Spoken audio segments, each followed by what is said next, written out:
Hey guys, Tbull here.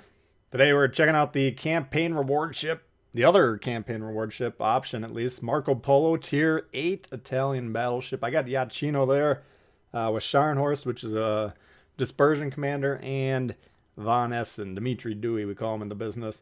That's not necessarily a build that I made just for the ship. In fact, I got two Italian battleship setups right now. Number one, Paulo di Revel. As you may know him, he's set up for secondary attacks, right? The tech tree Italian battleships have the SAP secondaries, and you can get decent range on them. So I got him set up there. Yachino, more accuracy. He's got good grouping skills or enhancements, especially against cruisers, which is always nice. I'm going to go over the commanders, and then we'll go over the ship a little bit. But basically, when I first got this ship, I always kind of run through the stats, see what looks enticing. And I'm starting to notice, okay, we got some range on these secondaries, right? So I'm thinking, okay, let's put Pablo on there. We got hardcore secondary build, boost the range as much as possible, put all the ship mods into secondaries. And we get out there, we get about 8.5 kilometer range or whatever on them. Start noticing, okay, we're shooting HE secondaries. Well, I already got a lot of battleships that are really good at shooting HE secondaries. German battle cruisers, battleships, Massachusetts, Agincourt, right? There's plenty of options, right? So I'm thinking to myself, all right, this isn't that enticing. If I want to play a hardcore HE secondary focused build, I'll go ahead and play one of the ships that are really good at it. All right. The other problem with Pablo, Marco Polo can't hit anything. All right. It's going to be looking like Stylo and Celiax are out partying late with the Pablo the night before, and they're not going to be able to hit anything. Okay, so I played 2-3 games with that build. I'm like, okay, that's not working for me. Let's try the accuracy build better. I like the performance of the ship better under that regime. Now, I can't remember when we first showed the ship at the beginning of this video how I had it set up. Initially, I had propeller mod in slot 2 on the ship. Went ahead and switched over to the rudder shift. It was onerous. It was about 17.5 seconds. That's a long time to turn. If you have your rudder engaged one direction, you got to get to the, fire it off. Let's say you're turning left. All of a sudden, you need to turn right. It's going to take a while. All right, so eventually I changed that out, improved the mobility. Okay, so that's kind of how we're setting the ship up. But think back to the ship setup screen. There was the slot 5 optional mod, free mod, and that's where the uniqueness of the Marco Polo arises. Okay, when you get the ship, you unlock it, you get the campaign completed, it's going to be your standard armament: HE shells, armor piercing shells, and if you want to go with the SAP as you're seeing on the screen here, then what we need to do, put on that slot 5 mod. It's free, and then we swap out the HE shells for the SAP shells, semi-armor piercing. What does that mean? Well, semi-armor piercing is kind of a hybrid shell. It has penetration characteristics, and this is loosely. We're not going to get too deep into the SAP right now, but loosely it has the penetration characteristics of HE, and then damage-wise, it kind of more closely resembles armor piercing. So aim point for these tends to be superstructure. You're going to be getting juicier shots, and we'll see some of those throughout this match here. But I kind of picked this one. I think there's some good AP shots and some good examples of what the SAP is going to be looking like. All right, so angled battleships, even angled cruisers, generally you're going to be doing better with the SAP.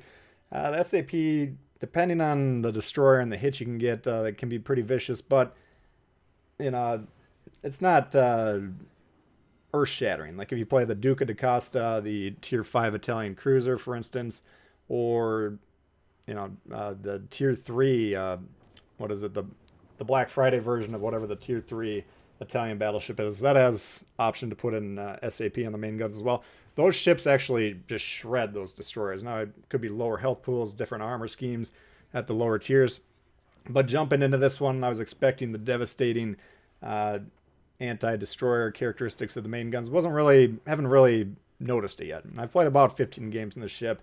Took a little while, took a little experimenting to see how I want to get dialed in. So I'm not massively impressed with the SAP, at least against destroyers.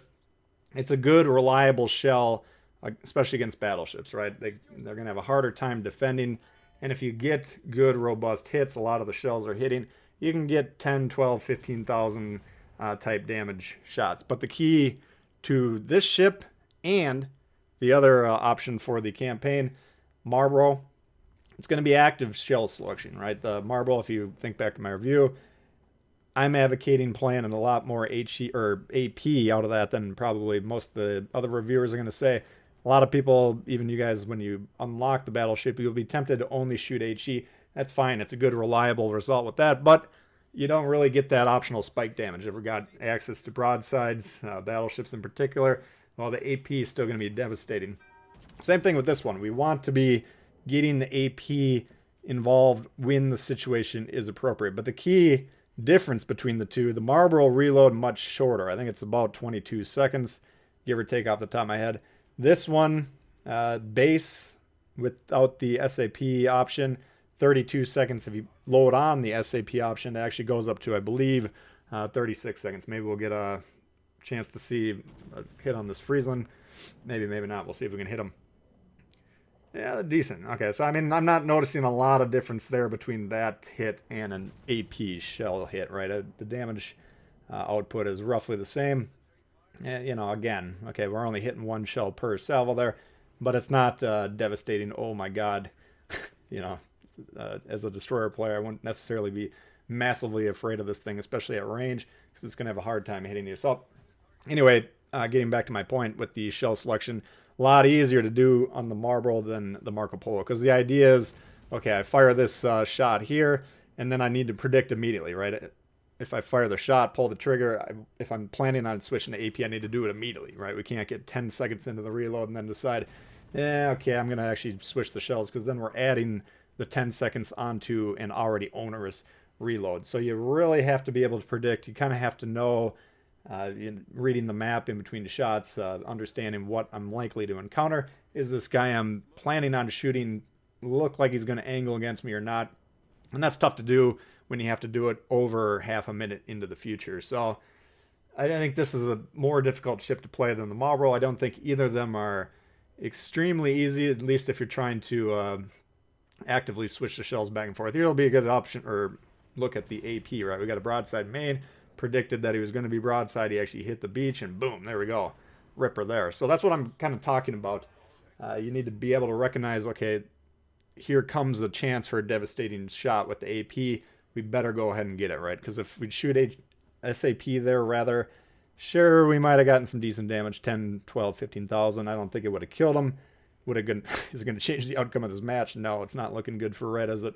But that's kind of the idea. All right, so that's kind of one of the reasons I want to show this footage. So breaking it down here, what's my pick right now? Wargaming gave me as a community contributor. Both ships, they're going to be permanent in my fleet, so I don't have to make that decision like we had to make with Loy Ying or Friesland. But in this case, if I was personally going to choose, I would probably go with the Marlborough. Okay. That's just my personal opinion. I know a lot of you guys are going to be looking at this saying, man, I really got to get my hands on a ship that shoots SAP. And maybe if you get the Marco Polo, you get even more experience than I have, or it just jives more with your playstyle in general. Okay, that might work. All right, but I'm not in love with the ship. In fact, all the ships that they've kind of loaned us, or given us rather, for this update, this is the one that I did not enjoy.